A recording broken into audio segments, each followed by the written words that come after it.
This week's episode is a conversation with my dear friend Shoval Rose. Shoval is a trauma-informed plant medicine ceremonialist and a psychedelic integration guide. On this episode, we talk all about Shoval's journey into surrender, as well as universal concepts within it. As you'll hear me mention very soon, when I first met Shoval, she was in a time of so much uncertainty that was so challenging for her to face. And we spent so much time trying to think, like, what's going to happen next? What do we got to do? What do we got to do? And every time we went down that rabbit hole, the answer was surrender. Just let go.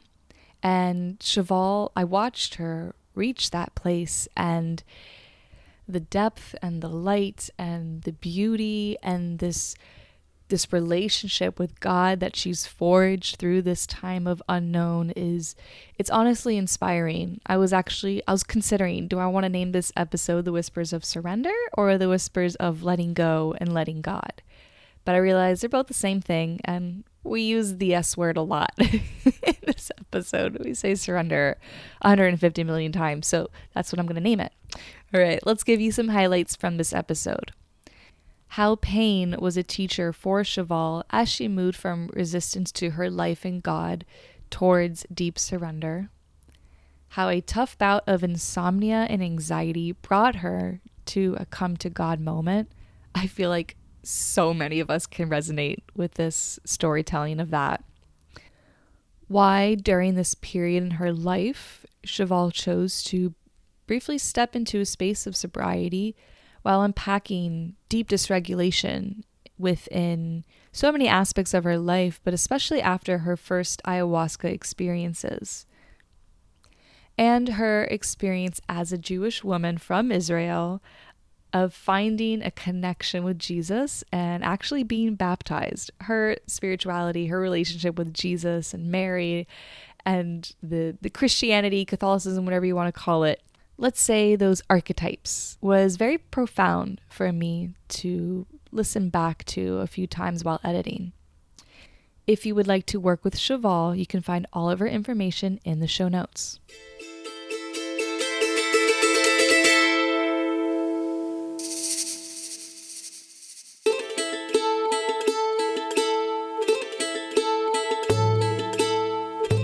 Welcome to the School of Whispers podcast. This is your host, Stephanie. I'm a licensed acupuncture physician and herbalist with a background in psychology, health sciences, and exercise physiology. Within my own spiritual awakening, I found myself learning pivotal lessons when I got myself to be in silence. Within that silence, the whispers came through. This is my sacred space of vulnerable storytelling where my guests and I share about the magic that comes from a life of following these whispers. I'm grateful you made it here, and I hope this show inspires you to live a life of following your own whispers. Let's get into the show.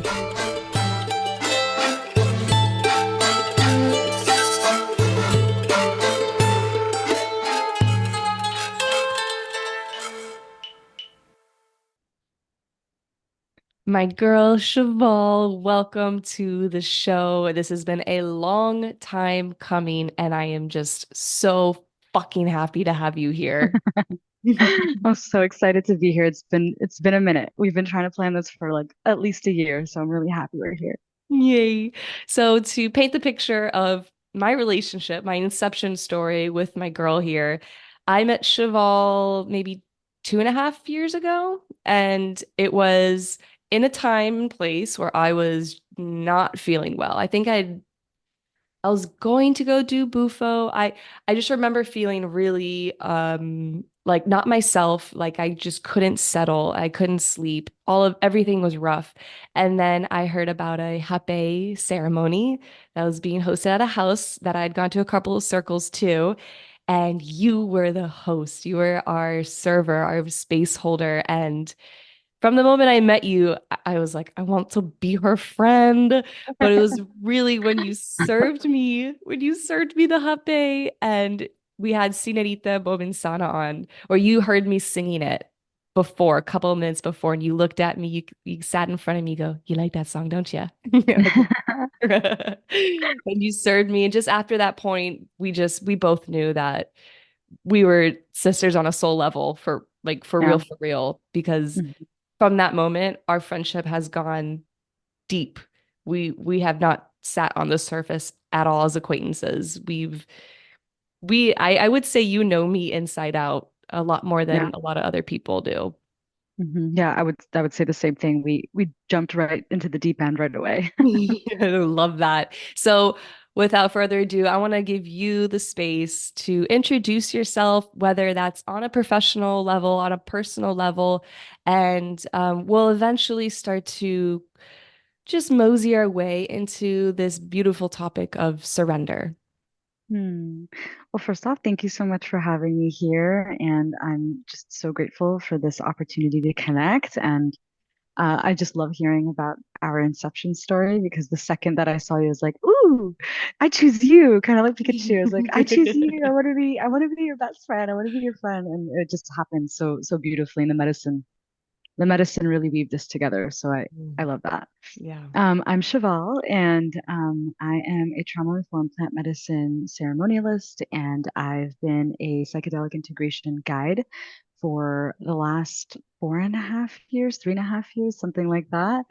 And I'm currently in a place in my life where I'm guiding people in psychedelic spaces and I'm supporting them, but I've just been taking a step back from medicine myself. I've had a really long journey in healing for the last 4.5 years where I did turn to plant medicines and psychedelics, and they've been huge catalysts and huge teachers. But currently, in the state of my life, I've been in a real practice of surrender to life, surrender to the integration journey, and just to whatever it is that's present in my life. So it's been an interesting place where I am currently, where I'm still in the psychedelic space, and I really see the value in these medicines as tools.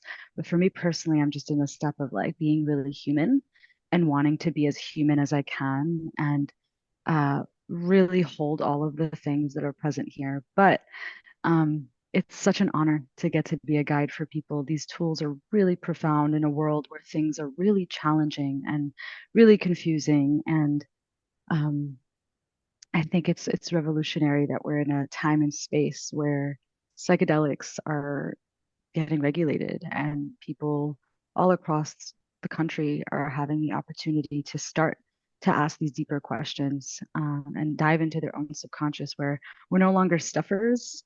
That's not the way society is, whereas we're with our parents, maybe they were.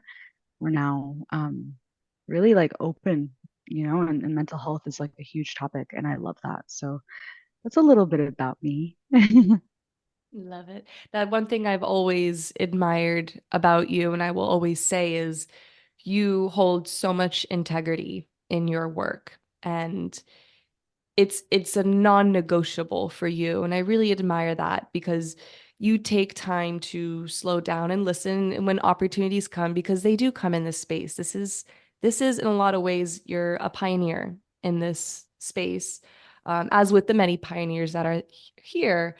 But what I see often is excitement turning into a shadow and Mm. excitement taking a precedence over discernment and integrity. And I think there's that conversation is warranted. I think people are starting to talk more about it. I know it's something that you talk a lot about. Um, yeah, and with I'm I'm trying to feel into where what am I trying to weave here, but if you wouldn't mind just touching on the importance of integrity in your line of work, because yeah, as I mentioned before, you've learned through experience, and I'm watching you since I've known you. You have transformed so much. I've watched you become this person who, like, you've done the work. You are on the transformational path as well. Whereas sometimes I think that when people become a leader, that's their focus, is being the leader, and they lose themselves in a lot of ways. Yeah, yeah. I think especially in the plant medicine space, and I don't want to stay too much in the plant medicine space, but that's just like how the conception of our friendship was started, and it's a hot topic right now. I think that with that, there becomes kind of like this ego, this heightened sense of like an alter ego that happens in the plant medicine space, and um, kind of like a savior complex of like, oh, this medicine is here to save me and show me, and all of these things. It has all of the keys to the universe, and people who experience that can maybe sometimes get an inflated sense of ego. And I think I also experienced that a little bit. I'm not gonna lie.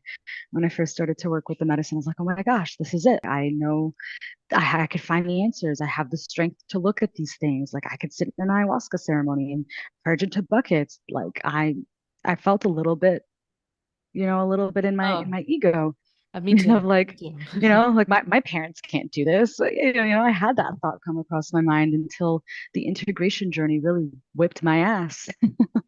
And that's where the work really lies. Like it doesn't matter how many ceremonies you sit in. What matters is, can you walk with the integrity of really being ruthlessly honest with yourself of what is opening to you, whether it's in a ceremonious space or in a therapeutic container, of like being able to be honest with yourself and not hide from the uncomfortable, sticky, quote unquote, ugly parts of yourself, and be able to lean into that, because you can only go as deep as you go within yourself, as a leader, as a friend, as a partner, whatever it is that you're doing in your life. So, um, for me, one thing that I just don't know, it's just been something within me, is that I can't lie. I don't know how to do it. I don't know how to like bullshit. I don't know how to pretend I'm something that I'm not. And I guess that's a good thing in as in being a leader, and especially in plant medicine spaces that I've held. Unfortunately, especially in the United States, there's a lot of plant Abuse. medicines, a lot of abuse, a lot of neglect, a lot of like, look at me, I am the medicine keeper. I am like again that alter ego, and it's a dangerous place to be, because it, they're allowing these medicines to put them on this superiority high horse, and then it's like they think that they have done more work, and there's no humility. And I'm scared of people like that, and I'm scared, and I check myself with that, because then God will come and put you on your ass. Like you will get humbled either through the medicine or through your life, and I don't like that. So yeah, I try to just be real in any ceremony that I'm in. Anytime I'm guiding a ceremony or any kind of coaching container I'm in, whatever I'm doing, I let the person know, hey, I'm struggling with this too. I'm not that further ahead than you. I may be one step further in the game than you, because I've been doing this.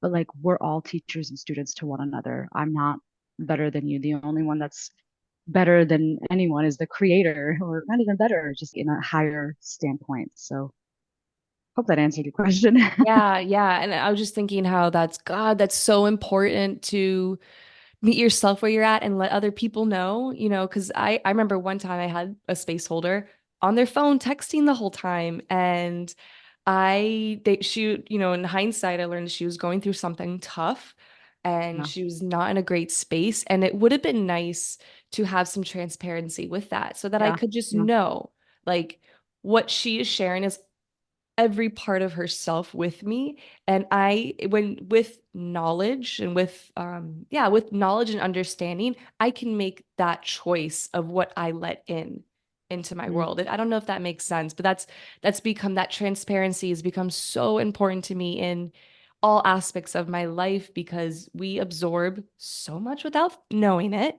And it really would be nice to have a choice. Oh, I love what you just said. That choice. That's everything. That's trauma informed anything. Giving someone a choice is honoring someone's autonomy in any space, but especially in the plant medicine space. Trauma informed facilitation means giving a person a choice. So that means if you're going through a hard time as a facilitator, one, it's important to check yourself. Do you have the capacity to serve someone?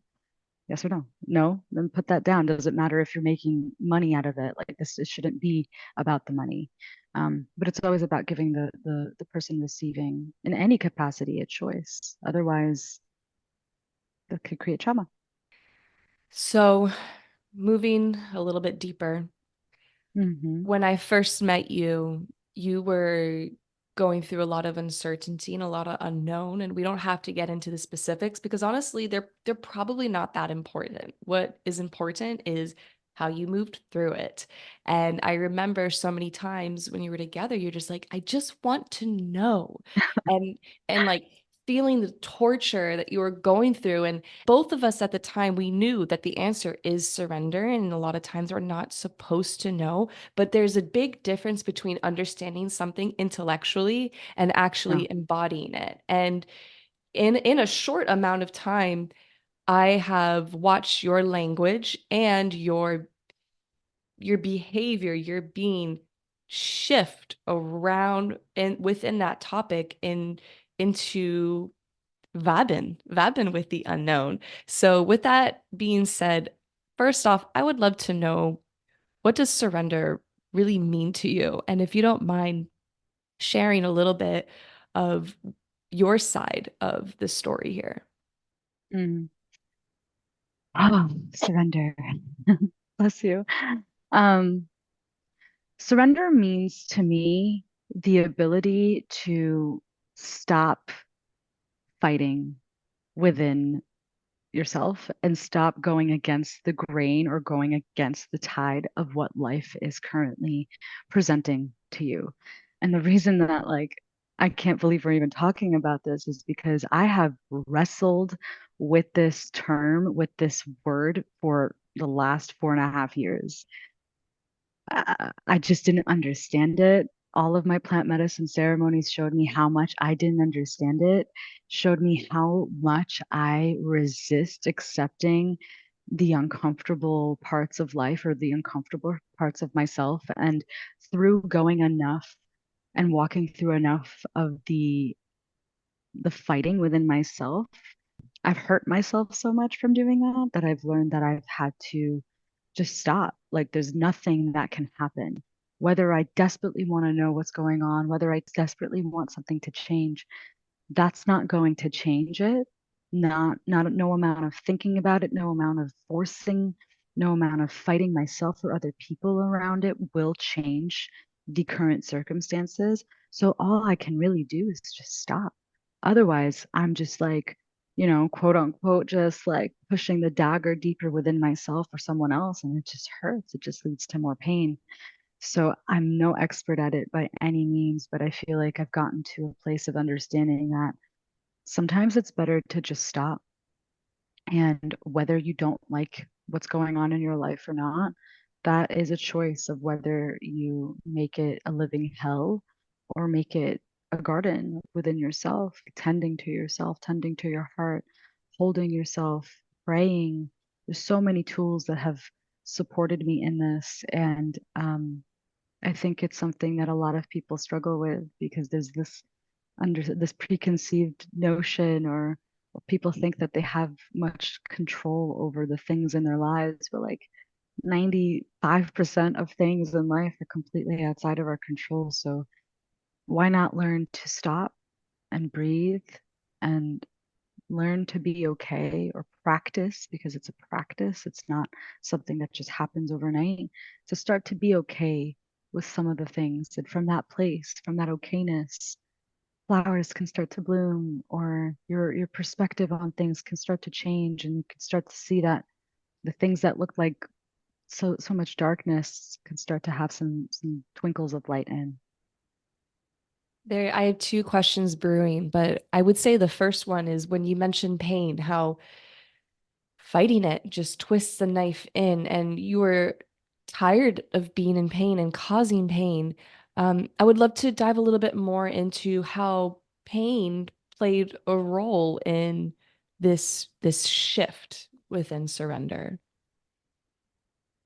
Oh man, I fought myself so hard. I'm just like like it was a perpetual like hamster wheel of torture that I was putting myself in when I wanted to know something or when something in my life was really challenging. You know those moments where you're just like brought to your knees and you're like, what the fuck?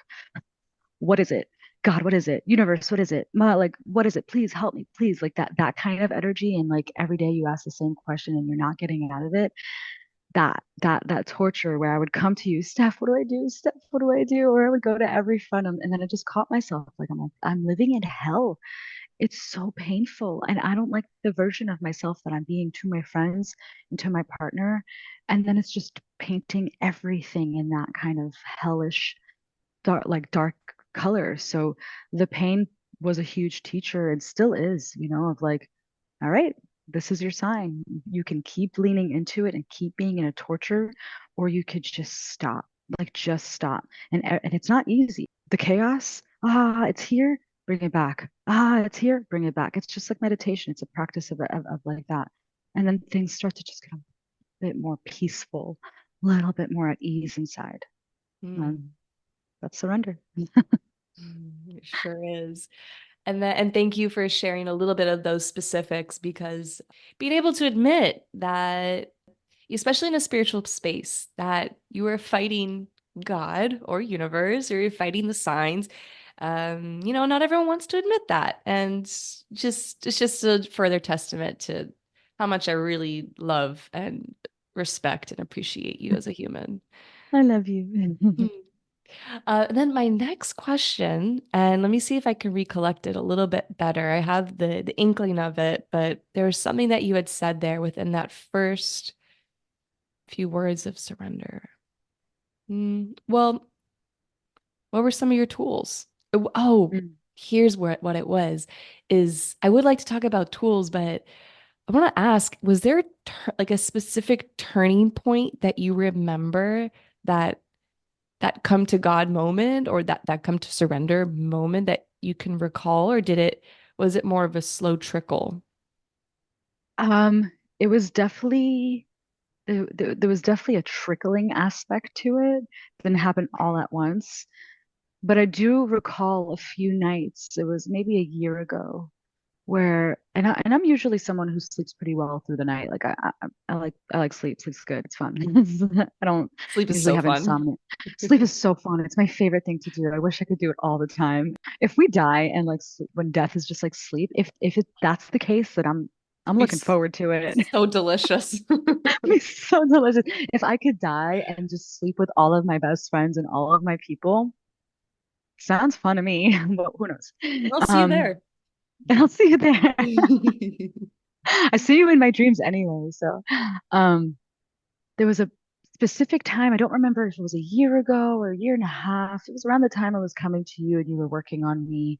But I had a full month where I was just up at night, fucking dying from so much anxiety and just asking, what do I do? What do I do? What do I do? Just like that kind of panicked energy. I couldn't get out of it. And I was just suffering. My mental health was just deteriorating. I was so anxious. I was so scared. It was the fear and the fight, because my biggest protector in this life has been fighting from all of the abuse that I've had. The protector that comes in is fighting, and then that turned inward towards me, where like I'm at the core of it feeling fear of the unknown, of like what's going to happen, what about all of this, what about that, I really want to know, I want to make sure.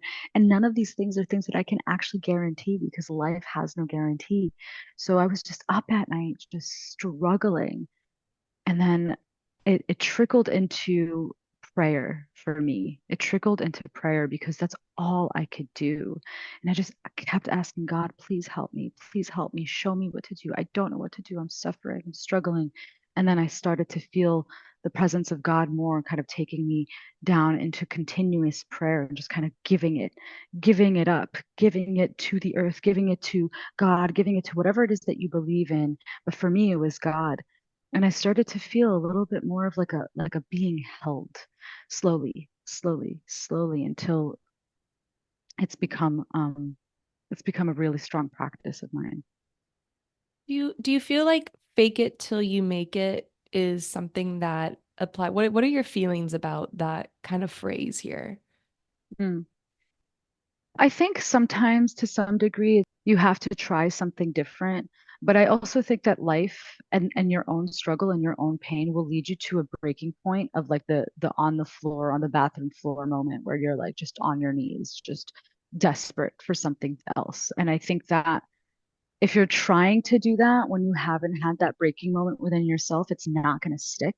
But if you really have that honest moment within yourself where you're just like really done with your own bullshit or really done with your own pain that you're creating for yourself, then there can be that aha moment of something changing. Before we move into prayer, about with fake it till you make it, for some reason, that's just something that's, I think because recently, kind of a leader in the somatic space put out a post on how she doesn't like that phrase. And I'm thinking, wow, that was the phrase that kind of carried me through a lot of low points, just honestly pretending like I was receiving exactly what I wanted, pretending my angels were listening. And, honestly, coming from a Catholic background and then kind of wanting to kind of step back into that mindset of someone's listening, who I don't know. So let me just pretend. Let me Yeah, pretend. Yeah. yeah. But yeah, so prayer. Prayer was one of your tools. Are there any other tools that feel called to be shared here?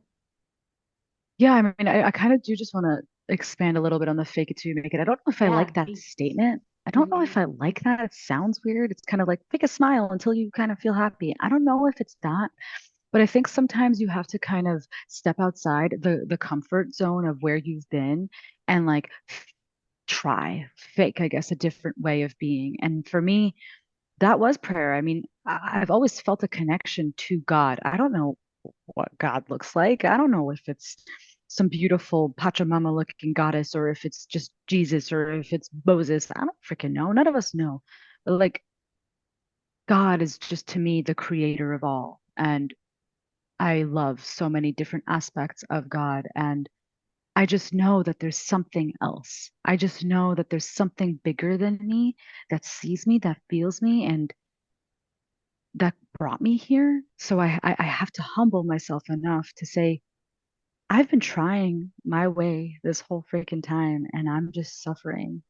There has to be another way. Please show me. And the arms up is the greatest act of surrender, if you ask me. Um, so I think sometimes you have to try different things. And I've already been on this journey for a while. The beginning of my awakening was 4.5 years ago. I did not have any kind of practices for myself. So at that time, 4 years ago, I was really in an like I was not in a good place within myself. So I felt called to meditation.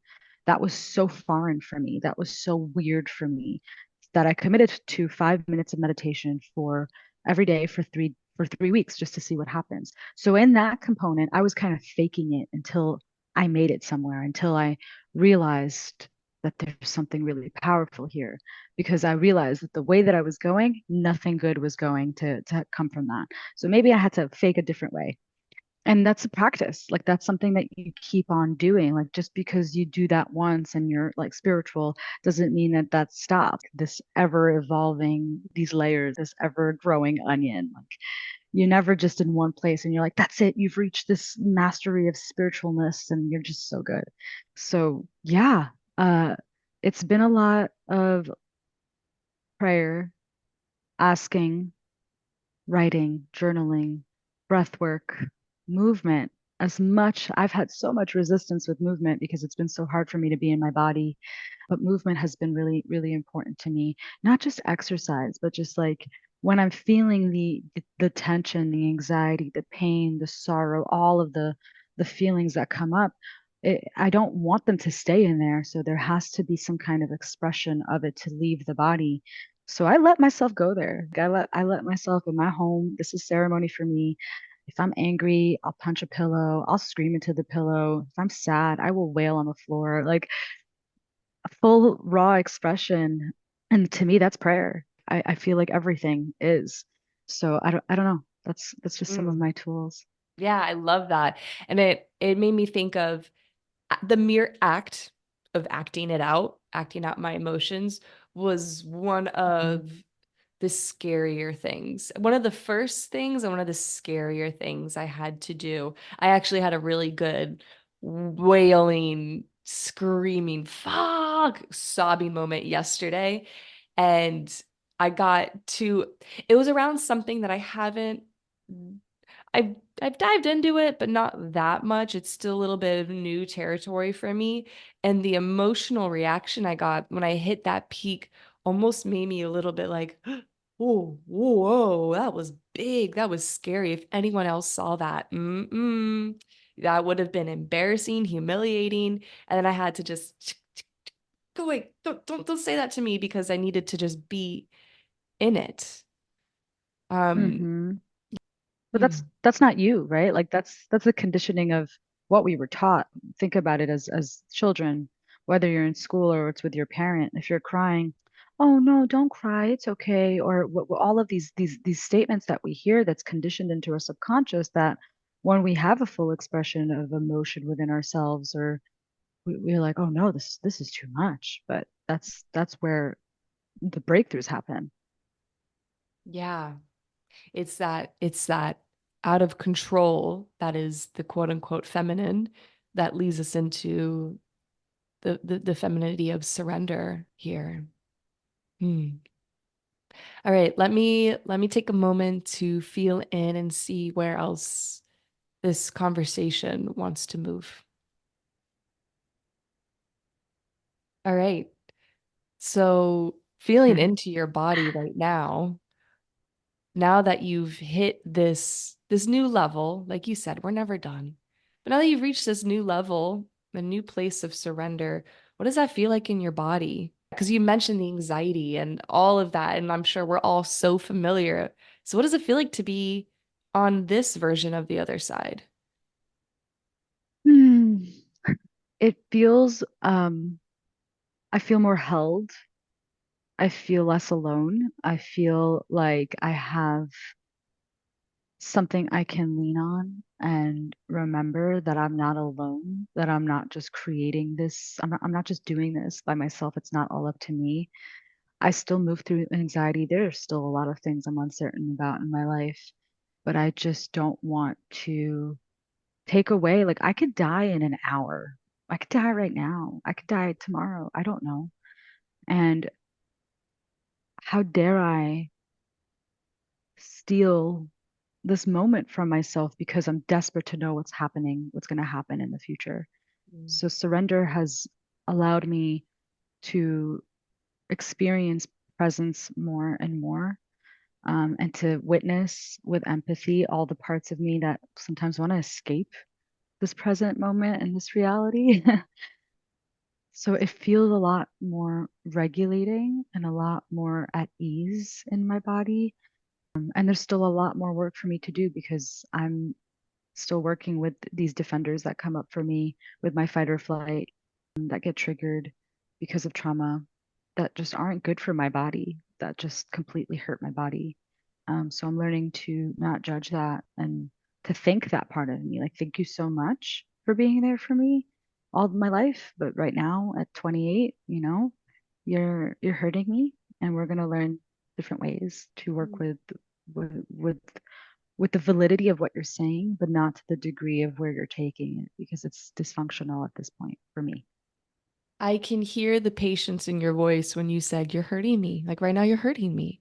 Whereas, when I do my solo casts and I go into a rabbit hole, I can hear when I'm re-editing, I can hear that frustration towards myself, like, can we fucking slow down or can we shut up?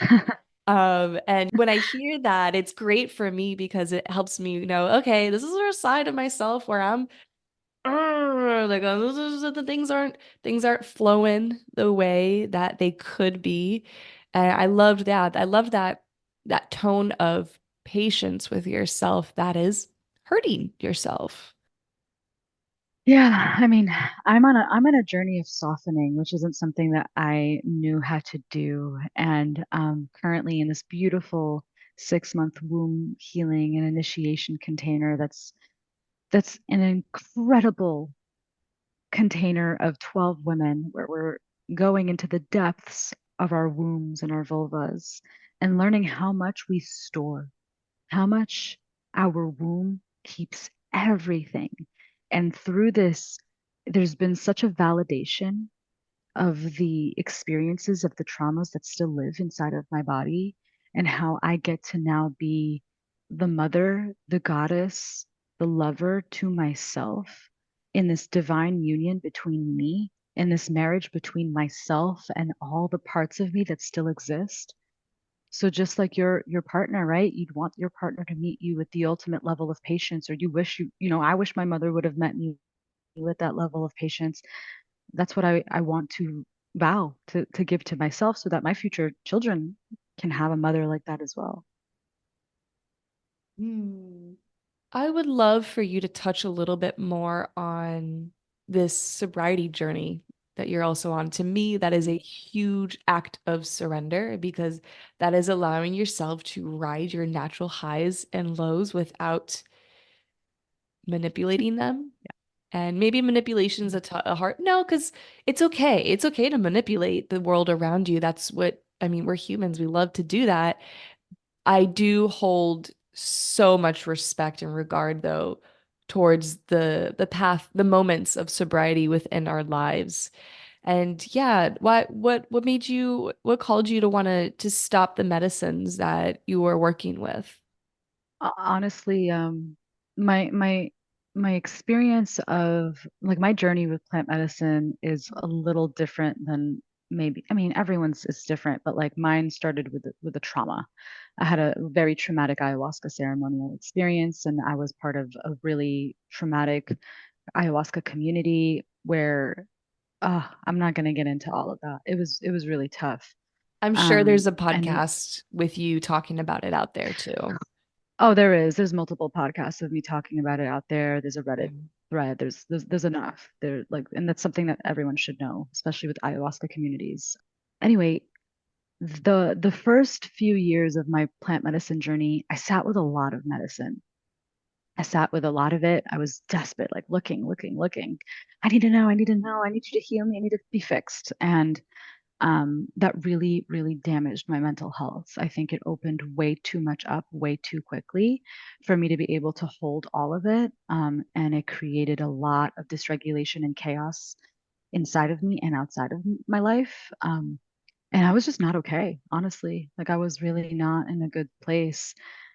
So for the last 2 years, I mean, the last time I sat with ayahuasca was in 2022.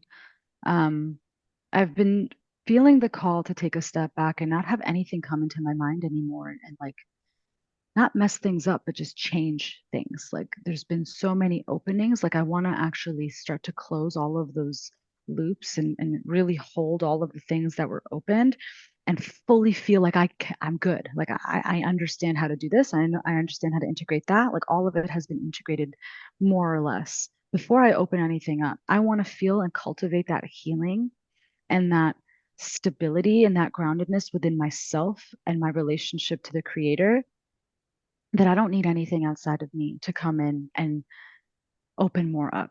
So I just want to feel like who I am sober. Like, who am I fully? How can I regulate my emotions without turning to hape? How can I regulate my emotions without turning to anything outside of me? How can I hold me fully without having the help of something really powerful that could either open more or can make things a little bit better? Does that make sense? Yeah, it does. It makes complete sense. It's beautiful. It's also like a part of me that felt like I was escaping, especially with marijuana. She's great. She's great. She's real fun. She could be fun. She could be also not fun. But me and my partner had a dependency. We didn't smoke all day, but at the end of the day, we had a joint or two at night and we knew like this is our reward. But that was a dangerous thing for us because it made our entire day be, oh, at the end we get this treat. So then it's removing us completely from being present. And if we removed that, that created a lot of shadow too, because now we don't have anything to look forward to. So it's just like a desire to cultivate that inner okayness of not needing to escape reality and like learn to cultivate that deeper presence and peace with all of life. Yeah, I think that's a really good piece of discernment. You saying it's not as much of what is it like with it in your life, it's what happens when it's not in your life and how do you react. It's like we gotta call our person, we gotta look around, like we gotta find it? Or are you like, we're good, we're cool? What are you two doing now in the evenings to regulate or to kind of, transition from the yang sun ruled day to more of that, we're into autumn of the evening and the winter and the sleepy time? To be honest, we've been struggling with that, especially my partner. Um, because if you're so dependent on some kind of thing outside of you, and once that's removed, it's like, what do I do? How do I do it? So we had a practice of like reading. We've been reading the Bible. We're just interested in it, like reading the Bible, but then it fell off because life got busy. So honestly, we're still discovering. But for me, I like to go on walks. Walks have been so good for me. Like I know it's super basic, but sometimes we just gotta go back to the basics. Going on walks and just leaning on one of my practices that I'm learning from the womb container. It's been a lot of like breast massages and a lot of connection to my own body. That's been a really powerful resource because that's probably the best way, right? To like get into the body. Lots of baths too. Epsom salt baths. I was never a bath girly, but I'm a bath girly now, and it's been nice. It's the best. Oh my God. Growing up, I Yeah. was not. I was like, oh, naked bath water, like human chowder. No thanks. But it's something Ooh, I lean on. human shower. Adding I love now that. now I'm like, yeah, add that salt, add that rosemary, maybe throw in a ginger tea bag or something. Yeah, now it's something I lean Mm, on so deeply, especially like water is one of the best ways to clear energy and to enhance energy as well. mm. I am so Yeah, excited. We'll have to get into it in another time about the mother work, the womb work that you're doing because I think I'm gonna have to have your friend on the show too because it's you epic. should. Yeah. She's Um, amazing. She's a well of wisdom. something that you've mentioned a few times, and yesterday I recorded a podcast on this process that I've been working with called the discomfort process, which is feeling a discomfort and kind of seeing the discomfort as the outside of the Easter egg. And if you allow yourself to surrender and tell the truth about it, then you get to the real nutrients of the Easter egg or the candy inside, whatever you want to call it, which is knowing yourself more and more and having appreciation for the creation of discomfort. But a huge piece of this is you have to this guy who created this process, he teaches about the matrix and how, we are God and God is in our lives and everything that we do and we are the creators and perspective is everything, blah blah blah. But something that in the recording yesterday I was kind of getting into is there's step 4 of this process where you connect deeper to your connection with God or source, Allah, whatever you want to call it. It's all the same thing at the end of the day, just a different way to get there. That was something that the most difficult part of the process is my connection with God. And yeah, I've done enough plant medicine. I've had enough DMT flood through my body to be bam, hit with that connection. But it still isn't there every day with me. And, I think a lot of that is because of my Catholic upbringing and just my relationship to a lot of those buzzwords in my life. And something that you've been saying a lot is how your connection with God has been your guide, your therapy, your everything in so many ways. And I really admire that I don't know right now it sounds effortless. I don't know if it is for you, but would you mind touching on this journey and this current relationship and how it feels, how it manifests, how it looks in your life? Mm, mm. Yeah, yeah. I've always felt a deep connection to God. I didn't really like, I grew up Jewish. I'm Israeli, and we were just traditional Jews. We weren't like Orthodox, but I've always felt this connection to God. I just always felt like there's something there, and like he sees me, it sees me, whatever it is, she sees me. Um, and I had a lot of pride growing up as a Jewish girl, and just connecting to my lineage and my traditions. Until I had my spiritual awakening, I read Conversations with God, and that was a really good book that helped me see God in a different perspective. But then I had this anger towards God, and like just my upbringing, just all of the dogma, right? The dogma of religion, the dogma of tradition that I really didn't agree with. Where like, my mom wanted me to only be with a Jewish man, which I'm not with a Jewish man, but like all these things, I just didn't like the limitations and her perspective that was brought down to me. So I took a step back from God. I was kind of confused. And during my ayahuasca ceremonies, I didn't know what prayer was. I didn't even know what God meant. I was really confused and I was really scared, which was part of my journey. And through the pain and the darkness of that ayahuasca space, a light was turned on specifically to Jesus.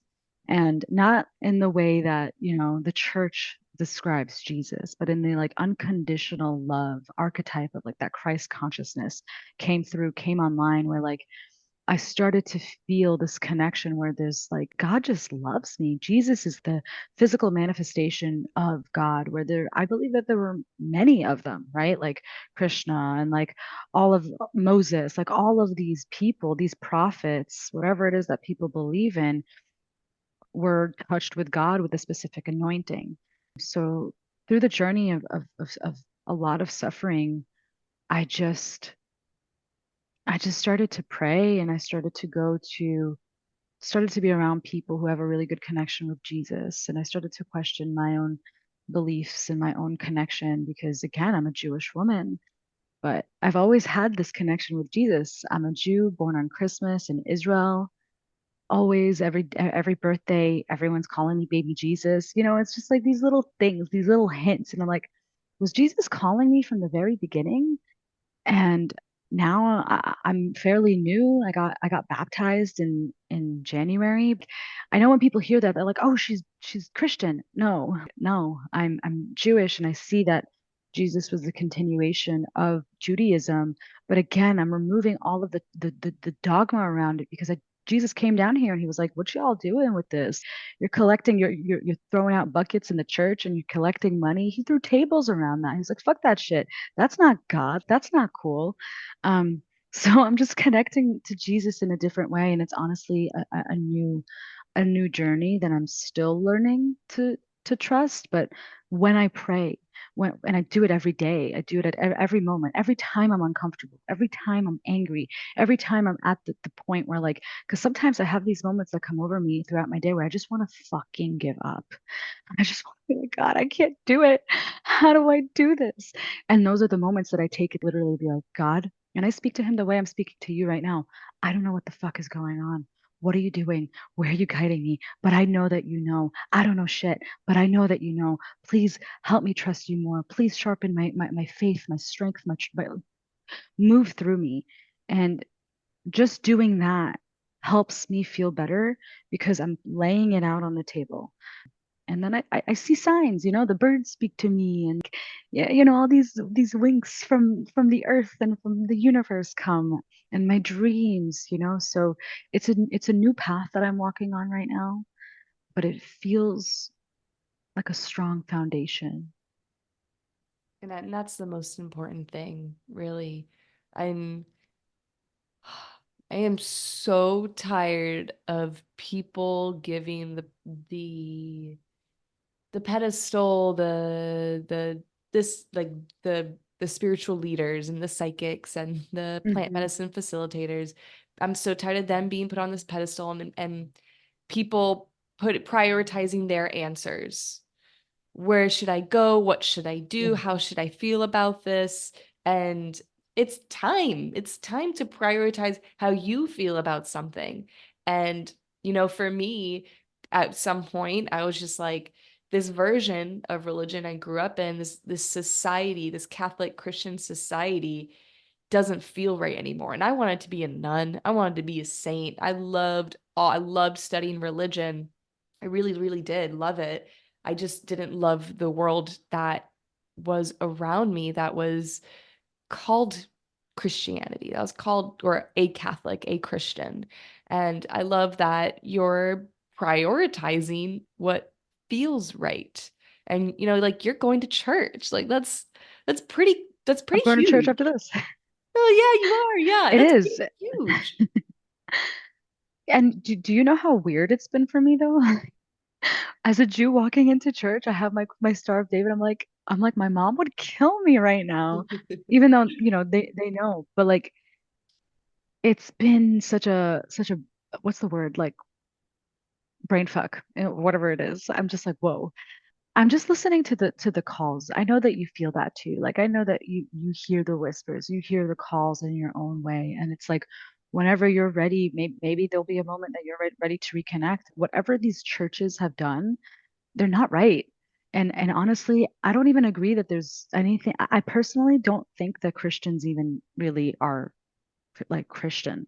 To me, in my own understanding of it so far, Jesus didn't come here to create Christianity. He didn't create any religion. He literally came to break religion. He was a rabbi. He was a Jew. He was practicing Judaism and all of the traditions that we did. He kept Shabbat. He did all of it. And then was just like, you Jews are a little too strict. Y'all need to chill the fuck out. And you, with the church, sending out these buckets and collecting money, y'all need to chill the fuck out. Y'all don't even need a church. Church is out there in the wilderness. Church is out there under a tree with one or two people. That is church. That's what resonates with me, and I feel like he's calling me specifically for a very deep reason, because we need to break this dogma. This dogma is not it. And it's a shame that he's a very controversial person, an archetype, but there's so much power there. There's so much beauty there that I'm just starting to touch. And I'm desperate, desperate to know, because I've tried with all these medicines. And I'm not saying I'm not going to go back to them, but to be honest, they brought a lot more confusion to me because of the people serving them, because of the people who had not the right to serve them, and because of the people serving the cup and in their own chaos, serving that chaos to me. I'm done going to people. I'm going to me, my womb, my God first before I go to anyone else. Amen. Hmm. Gosh, there's a lot. There's a lot that you said. There's a lot that's there coming up for me. So it's good to hear. It's good to listen. And I'm so lucky I get to re-listen again and again and again. Um, it made me Yeah. think of recently I did a reading for somebody who really loves Jesus and Jesus is a really positive influence in his life. However, Shiva came into our reading. And I was like, are you familiar with Hinduism? I don't like any of that because Jesus is the man and Shiva, like that's a false god. And Hinduism, they're kind of full of shit, right? And I was like, oh, interesting. Interesting you say that. And I was like, bro, I don't know if you knew this, but Jesus went to India to study and to learn from the Hindu masters. And he learned a lot of those ancient mystery schools and brought them back home with his teachings. And also what you said too, he's an archetype. And Shiva is also a very, very similar archetype to Jesus. Like you said, there's just this twisted this or that. He was here to create Christianity. I love that you say, like, was it? No, it was the golden rule, do unto others as you would have them do unto you. He was trying to teach us a new way how to be, not a new organized set of laws. I mean, I guess you could say they were kind of laws. I don't know, Like just moral moral codes. keys of how to be, moral codes of how to be. He said, just be like me, and the kingdom of heaven is here for you. And I think it's more complicated than we'll ever understand. And I think that there's so much more to it, where like there's also Mary Magdalene. I personally believe that she was his woman. Like she was right there, the left hand of Christ. And there's so much there too, just like the mystery schools of like Isis and Mary Magdalene and the feminine. That feels really true for me. And I think it doesn't matter what people think. I think people want so badly to know. Again, even in the church, in the synagogue. Oh, my way is right. You're doing division. You're separating. You're then telling another person that they're going to hell or that they're going to be excommunicated from the kingdom because they were born in a part of the world where it's India and they saw Shiva and they saw Ganesha and they saw Shakti, like all that. That's what they were brought into. How dare you come and say you're wrong when I personally believe that in all regions of the world and different times there was just these God, like I kind of see it as like fingers like going into the water.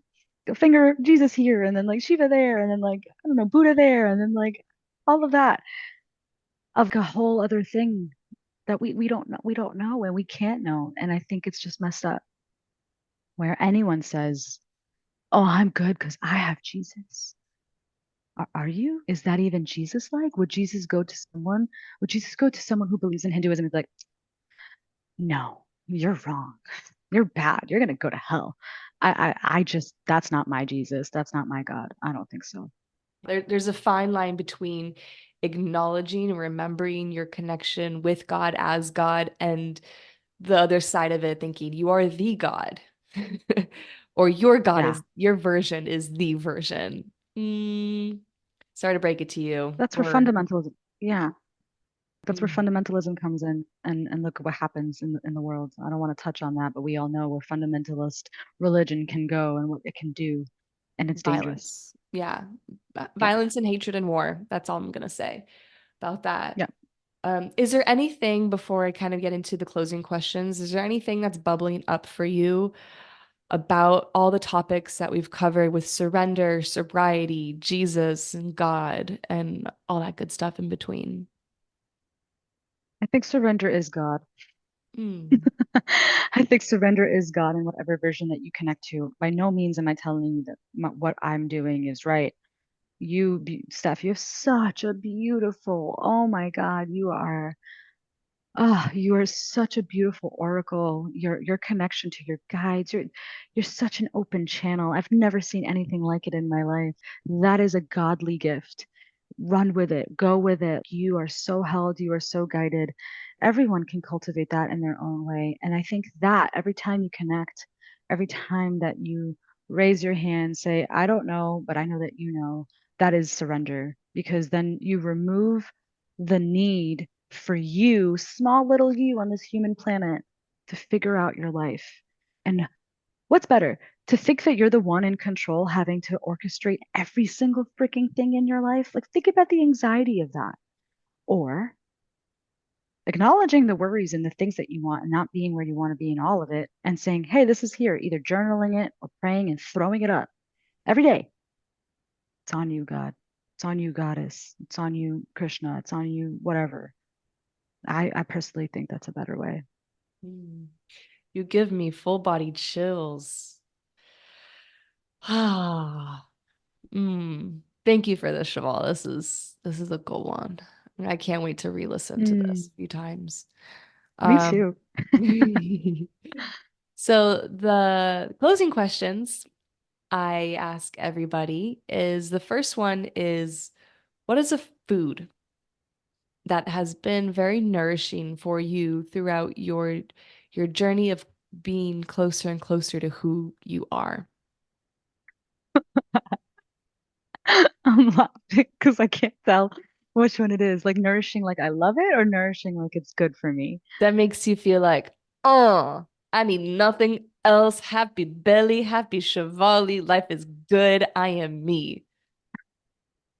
Popcorn. Do you know like the lesser than evil popcorn, the ghee popcorn? I eat that shit You every do. night of my life. Whenever I come over, we eat it. I fucking love it. It's just like it's so good. It just makes me happy.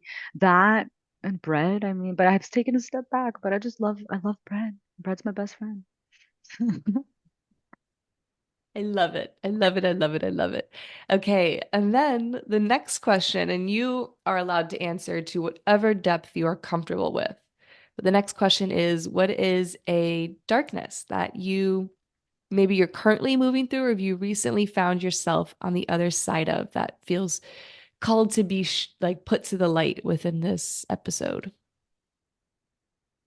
I'm currently moving through um, learning how to hold and control my anger and understand what's underneath it, because anger is a secondary emotion to grief, sadness, depression, whatever it is. And like I said earlier in the podcast, a big protector slash defender of mine has been the fighter in me, and she could fucking fight.